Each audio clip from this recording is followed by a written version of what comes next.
ญลักษณ์การไขเทศกาลกองข่าวใหญ่ไวพระธาตุหังได้เริ่มต้นขึ้นแล้ว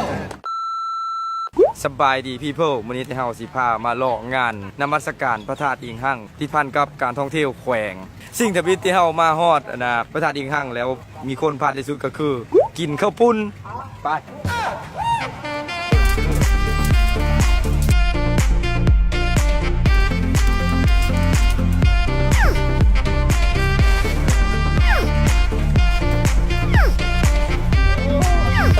เหลือมขมือบไก่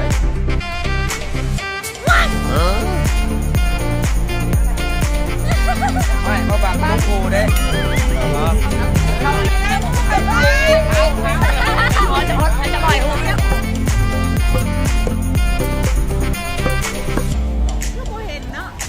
อยู่ข้างๆร้านแสดงในซีมีบูธสินค้าของแต่ละเมืองแต่ละเขตที่หื้นซื้อจากโถแขวงสวรรณเขตนับแต่เครื่องปั้นดินเผาฮอดเครื่องผ้าแพร่งานสีมืองานหัตถกรรมอาหารการกินที่หื้นซื้อมีโชว์อย่างเดียวมาซื้อก็ได้ขายพร้อมด้วยทางหลังนี่แหละเมืองเลิศนี่นะเมืองสองข้อถ้าสองข้อนี่ต้องเว้าถึงเสื้อผ้าสีมือผู้ไทยละหาน้ำบุรีออริจินอลออฟผู้ไทยเดี๋ยวสิพาไปชิมเราให้ก็บอกอยู่ในมีเราให้มาได้ซิเลอร์ของเมืองงานสปอร์ตแกงแดงมาแกงแดงโดยเขาเฮ็ดแนวเลยนี่นะจะเป็นแนวนี้นะคือว่าขั้นต้นน่ะเนาะเฮานึ่งข้าวละล้างงามๆเอาให้น้ำเสด็จคักเราจะเอาแป้งมาใช้แป้งข้าวภาษาไทยของมันน้ำซันเราน้ำซันชิมก่อนไอ้ตู้เอาอย่างไรไอ้แฉกมาลองนอกจากเราให้แกงแดงก็คือมีกระปูแดง2ห้องของใหญ่ดงธดาปิ้งปลาบางให้ต้มไก่น้ำมนต์ลำวงสาวผู้ไทยปูอลาสกาพวกนั้นน่ะลืมไปได้เลยเจอตัวนี้น่ะจี้ไฟแฮมป่นจำวายเผาถ้ามาฮอดพระธาตุอิงหั่งแล้วสิ่งที่มีคนพลาดก็คือมาบูชานมัสการพระธาตุ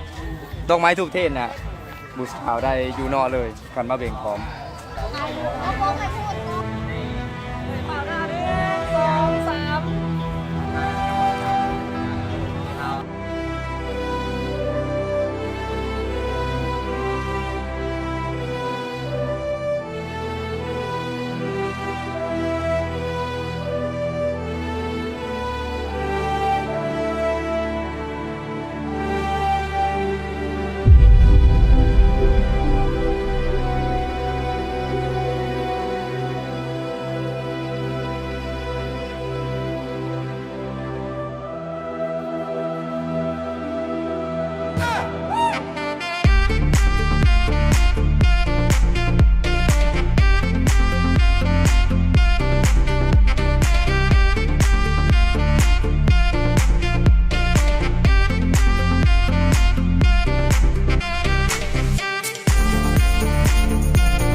เสร็จสิ้นภารกิจอันที่ท้ายให้เบิ่งนั่นคือบรรยากาศมือเปิดงานซื้อๆซึ่งงานบุญนมัสการพระธาตุดิงหั่งปีนี้น่ะ